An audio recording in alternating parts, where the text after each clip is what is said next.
November 8, 2016 brought us one of the most surprising presidential election outcomes in decades. And since that time, it's been one jolt after another, many of which could potentially impact our generation for decades. This is what I wish you knew about the Trump effect.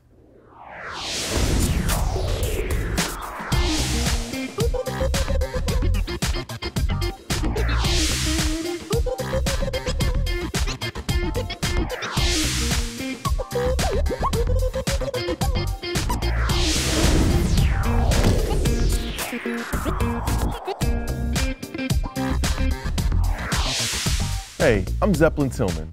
Welcome to I Wish You Knew.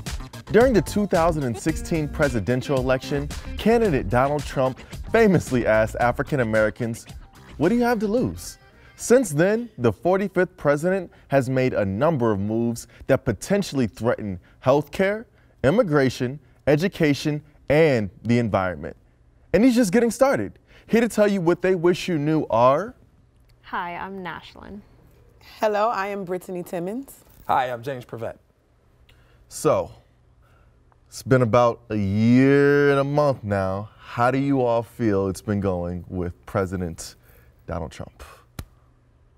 Crickets, you hear that? It's like, no, I'm joking.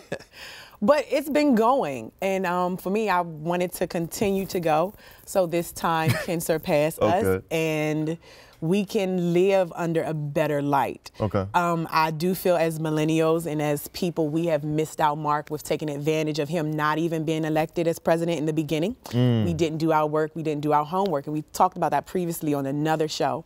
But I think a lot of us are woke now.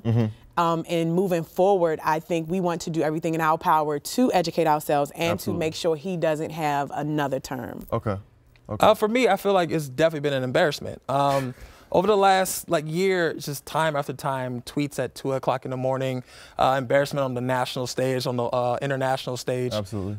So it's hard to go to other countries and say, I'm proud to be an American when you have somebody who represents us, such as Donald Trump. And then, of course, being an African-American with lack of issues actually being addressed by this president as well. So. Yeah, yeah.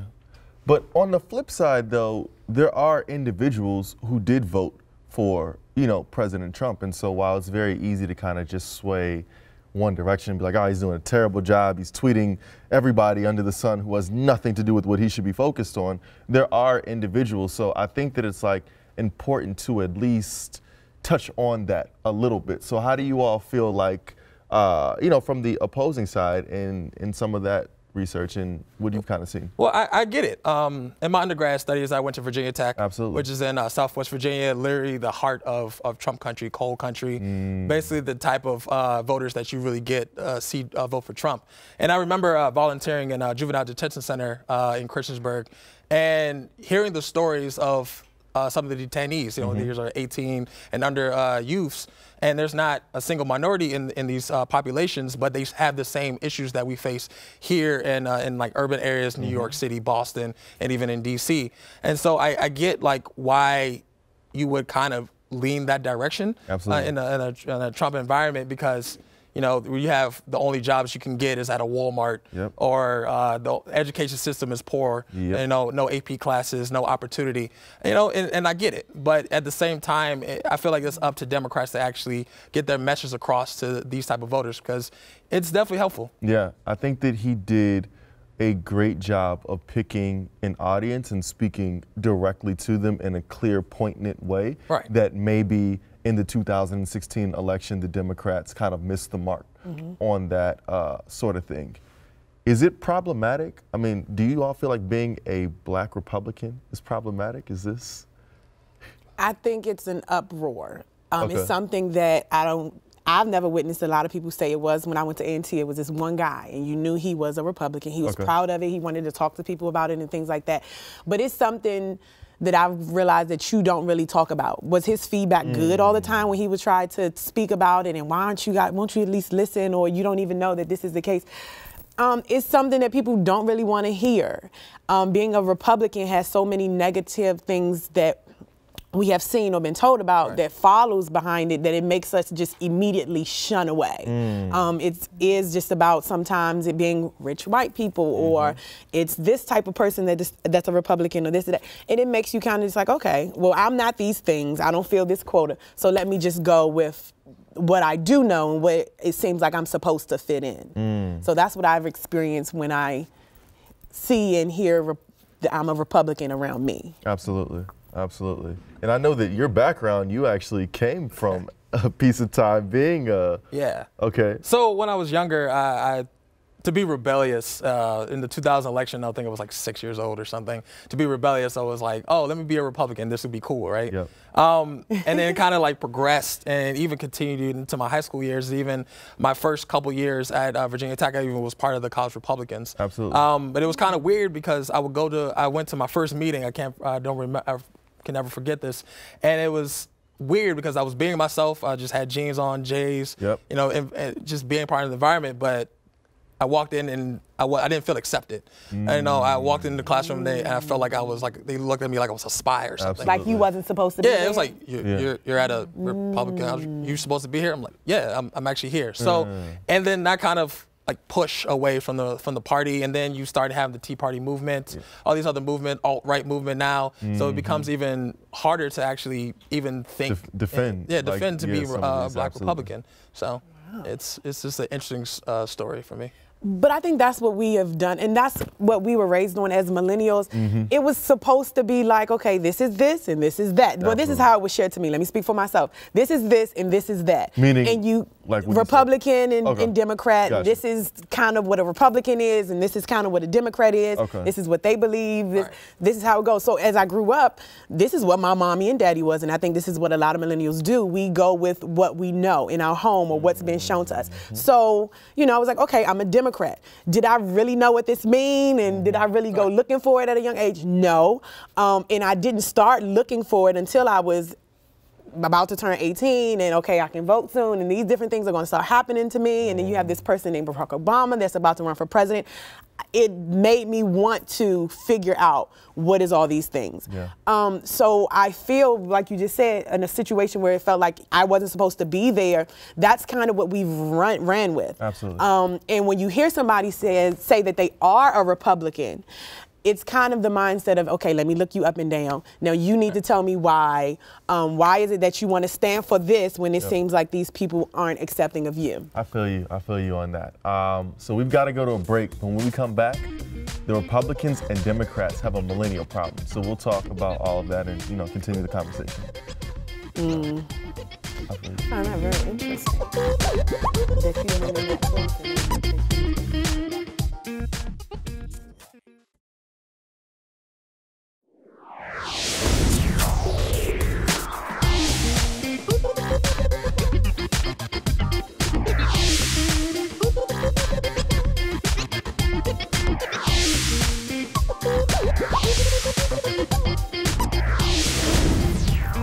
Welcome back to I Wish You Knew. According to a recent poll, an overwhelming number of millennials, 71%, believe the country needs a third choice when it comes to political party affiliation. But a number of young African-American millennials support the GOP, even doing an ad for the Republican National Committee.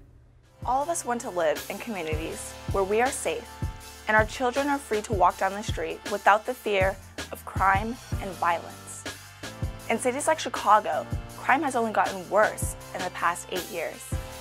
We need a candidate that will make our neighborhoods, our cities, and our country safe again. Hillary Clinton has been flip-flopping on the issue of criminal justice and law enforcement for many years. Her past public support for the 1994 crime bill helped destroy the lives of many young men in our community. Donald Trump is going to be the type of president we need to help keep us safe. He supports community policing and will make the safety of all communities, especially inner cities, a top priority. I am Alexis Hasty, and yes, I'm with Trump. Just a note here, we did reach out to Howard University's College Republican chapter to invite them on the show and did not get a response.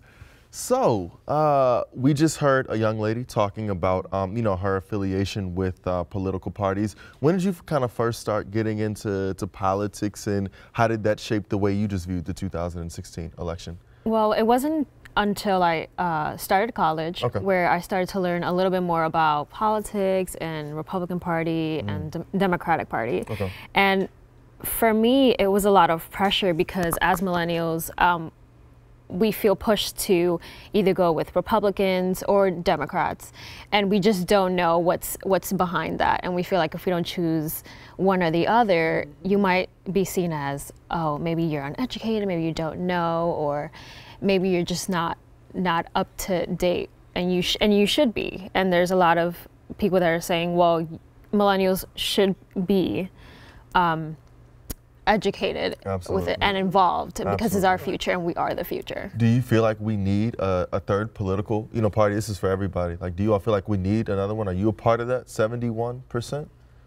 I can see why it would be necessary. Okay, why is that? Because what if I don't always agree with this? And with Republicans, I don't always agree with Democrats. And I do agree with some things on this side, and I agree with some things on that side. So I see where the third party can help fill the gap in the space of your intertwined decisions of picking Republican or Democrat. And I will say, like, her being out there like that and saying, yes, I stand with Trump and things of that sort, I think that's a very bold move, especially in today's time. And I'm all for being who you want to be and accepting of yourself. But when you speak on politics and you share out loud what your stance is in the person that you agree with, that's a bold statement. I'm not against Republicans, but like you said, Zeb, I am against people that support Donald Trump. Is a certain type of person that I believe that you are when you say you support this person. Absolutely. And you can educate me. I'll be open to be educated. Yep. But it throws me off a little bit. Yeah, I mean, and so I think a lot of the rhetoric of what I found around this election was not necessarily being, you know, like I said, pro-Republican. More, it was just like they were anti-Hillary Clinton. And so a lot of people kind of swayed to just kind of voting for Trump just because they didn't like, you know, Hillary Clinton. And then to that point of being, you know, there being a third party in a case like this,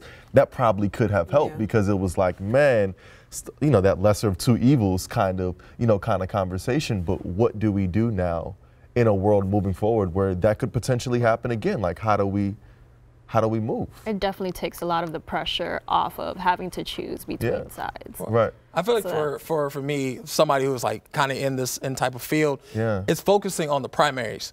Like we've put so much emphasis on the general, by that time it's kind of late. True. You know, for primaries, a lot of these elections, that's where you actually choose the actual person. Absolutely. Then you see about their values, what they actually vote on, and then we can decide from there. If you look at the 2016 election, there was like a field of almost 16 Republicans that Republicans had to choose from, and then that created a circus. You know, we had a media fight, all this free media just to cover a circus, but then Democrats had 3 candidates. Absolutely. And even then, you can even tell it was kind of skewed towards Hillary, because she's been in the party for 30 plus years and you know, put her time in. You know, when you go down the more state and local levels, you have primaries decided by, you know, a couple hundred votes. You know, most of us have Instagram followers more than that. So like that's influence. That was good, James. Sorry, go ahead. Anytime, I do what I can. But like we have the opportunity as millennials to actually like influence on a molecular level primaries, school board primaries and everything. So then, you know, even Virginia, where you don't actually affiliate with a party when you register to vote, you can kind of vote either primary. That's true. So like that actually gives the individual voter a little bit more power. Yeah, I want to kind of like take it in another direction, just because I know that like we all talk about this. How do you all feel when you wake up and you see that Trump has tweeted at another person that has nothing to do with politics? I'm numb. What's like Steph Curry, LeVar, like nothing to do with it. Yeah, it's like it's like when Jordan hits the last game shot, he's like, oh, we expected that to happen. You know what I mean? Like except he's a basketball player. But it's like very that's what he's disappointing because we were talking about platforms and things. You are supposed to be the president of the United States of America, and you're meaning to tell me you have time. It's the real issues and real things that need to be taken care of, and where your energy needs to be going to, and you sitting up here tweeting. It's so silly. It's annoying. It's disappointing. And it's just like. Okay, let me play devil's advocate real quick. I don't like it, but I'm play devil's advocate, right? FDR used to go to the radio. We had other presidents that used to go to the newspaper. How do we know that this just isn't him assimilating to 2017 culture and going directly to the people unfiltered? Well, that and like anybody who disagrees with them is automatically fake news. So like at least with the radio and other forms of media, FDR and all of them allowed for the opposite side to have their voice and didn't completely discredit. He made a debate with them on that level, but like completely discrediting, you know, the media is like against our First Amendment right in the first place. Right. So it's the content that he's kind of speaking to. It's his topics. The things he's sitting here tweeting about it has nothing to do with the issue that you were just supposed to be dealing with yesterday. Absolutely. And it's him being a businessman, I think he knows what he's doing. So therefore, I'm like, it's even more disgusting to me. That as like, you know that this is drawing attention. People have said why you shouldn't be doing it, and you don't care, and he still does it. So for me, it's more like he doesn't care to even get himself together in that avenue. And if you disagree with him, he will block you. On Twitter, he will block you, and That's you won't be able to reply or retweet. Let's hashtag this. All right, so we have still more to come on the Trump effect. Stay with us. Is he really out here blocking people? Yes, he block like reporters.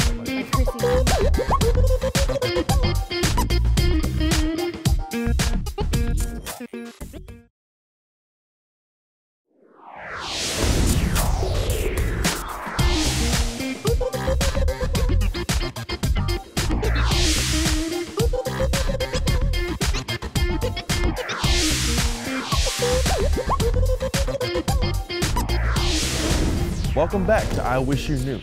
Less than 10% of black voters identify as Republicans. A lot of people feel endowed or in debt to the Democratic Party as black Americans. And if we were more aware, or if we had more access to education, politics itself, what does it actually mean to be a Republican, what does it actually mean to be a Democrat and independent, what does my role in government do, where can I really have my voice heard the most, is at the local, the state, the federal level. Just being more aware and engaged in politics, I think people would have a more diverse, or black people would have a more diverse scope of what politics is to make a better informative decision on what party they align with. You know, college campuses are supposed to be the most free places in a way, you know, and yet a lot of people cower under what other people think and what other people will say. So we want to bring that community to say, it's okay. You can believe whatever you want. You could be Democrat, Republican, moderate, you could be whatever. But if you would like to come and hear what we have to say, or if you would like to come work on this event with us, if you would like to learn more about conservative values and things of that nature, we're an open book. So do you all think that actually being a black Republican is problematic? Like, what's really wrong with it? Because they're not like, it's not like their views and their standpoints are so far left that we can't like understand it. So like, what do you all feel is like fundamentally problematic, if at all? I don't think, go ahead, you was about to say something? No, go ahead. I don't feel like it's problematic, but I do feel we're not educated fully. Well, some people, especially a handful of millennials, are not fully educated on what it means to be a Republican. Like, I agree with them. Do I agree with the acceptance of President Donald Trump? No. But being a Republican, if you wanted to come in and you wanted to sit and educate me and tell me what it means and what's their values and what's this, I'm open to understanding that. Because maybe I only do see one side and it is more for me to see. But we as millennials have to want to go get it. We have to want to go get educated instead of just sitting back sometimes. Nope, these people don't like me. That's what I've been told. That's what I'm sticking with. That's what I'm going to stay with. Okay. I was going to say, I feel as though we don't really see black Republicans at the forefront on TV. We have Tim Scott out of South Carolina. We have Mia Love, Congresswoman Mia Love out of Utah. She's, you know, her parents are Haitian immigrants, and you know, she's the first black woman to be elected as a Republican. And so like there's a bunch of like people out there that we don't see. I even know like this one staffer for Tim Scott. He was his communications director. He's a black gay Republican. So like there's a bunch of people that we haven't really interacted with yet. And I feel like if the Republican Party really wants to reach out to black voters, they have to like, hey, there are people like you that share your values and share your mindset that can actually transfer over to the Republican Party. On the opposite side though, just because I wanna toss this up and make sure it's fair too, like what do the Democrats, have to do? Are we just as knowledgeable about the Democrats, or is it just that like we know that we're not supposed to like Republicans, thus we just have to choose the Democrats because our parents like them and our grandparents like them? They've relied on it for generations. Yeah, they relied on it for generations. Right. You know, since what, Nixon and the Republican strategy and Barry Goldwater and all that. Sorry to take your But like, you know, they've just relied on it for so long, and I feel like we, as black voters, should be able to demand something for our vote. You know, our vote is valuable, so therefore you must exchange it for goods. You know, we should think of it as that. Think of it as a business. Yeah. So. Do you feel like we have, though, with Democrats? Or do you feel like we've just not naturally given it to them? Just no. I just feel like there was a lot of comfortability with leaning towards liberals. Okay. But looking at the other side, it's like, why do you feel that? Why do you feel that way though? First, because I feel like there's a lot of stereotypes that comes with being a conservative Republican. Okay. Just that they're white and they have a lot of Christian values, and they're really right-winged as opposed to liberals. Absolutely. So I think that's why I feel like it's hard for a black person to be Republican. So moving forward into the 2018 midterms, right? 2020 election. Okay, so let me go talk about 2020 election, because we've seen like now celebrities actually, just like, I mean, we've heard, you know, Kanye say he's running. We heard The Rock say, like, how do you feel like it's become like a mockery, like a little bit, like hearing all these like people saying they running for president? I do, because with the thing with like Donald Trump, he had made that statement, help me, it goes back. He said, I bet if I was to run for president, I would run as a Republican because they would be like dumb enough they would be dumb enough to vote for me. He made that statement, and people was like, oh, when he says something, it becomes true, and then he ran, and then look what happened. So I think it has become a mockery of some things. I also think it's become a platform where, as celebrities, if they feel they have enough money, if I can just put up the money and do I'll attract attention, and then boom, I'll run with it. Absolutely. Kanye West, am I nervous that he might be Kim Kardashian for the first lady? I think they would promote him enough, and they would push him and make him think enough that he would do it. And for the platform and for the praise of it, I'm nervous that celebrities might try to take this whole thing and start running with it. And I just hope that everybody wakes up and realizes it's not funny to just be voting for your favorite rapper as the president of the United States. Yeah, like even in Michigan during 2016, there was like a couple hundred votes for Harambe, right? So like people didn't take it seriously. And I feel like Democrats have a problem with not identifying the candidate. So one negative thing about Barack Obama's presidency, he didn't really name a successor. Like we were left in limbo. We kind of assumed that Hillary was going to be the person, but she had 30 years of baggage. So like now we're in a limbo of like, who do we support? You know, Kamala Harris out of California, Cory Booker. It was the guy Al Franken, but you see what happened to him. Absolutely. So like we're literally in a crisis now. We're like, all right, well, who do Democrats kind of like go towards? And it could be a good thing. We have options now. Absolutely. Back to what I said about the primary. We have options now, so we can actually have influence in the platform of the DNC. So. Yeah, no, I agree 120%. I do think that still at any level, it's extremely important that as millennials, we take out that time just to kind of like, you know, wrap up the conversation, to learn about each party. If you don't like a party, it doesn't mean that you should go vote for the other person, because that doesn't make it advantageous as well. And then we get a lot of really problematic rhetoric and conversation that happens just because you were anti, you know, a candidate. So I think that, you know, for the upcoming elections, it's very important that, you know, we educate ourselves.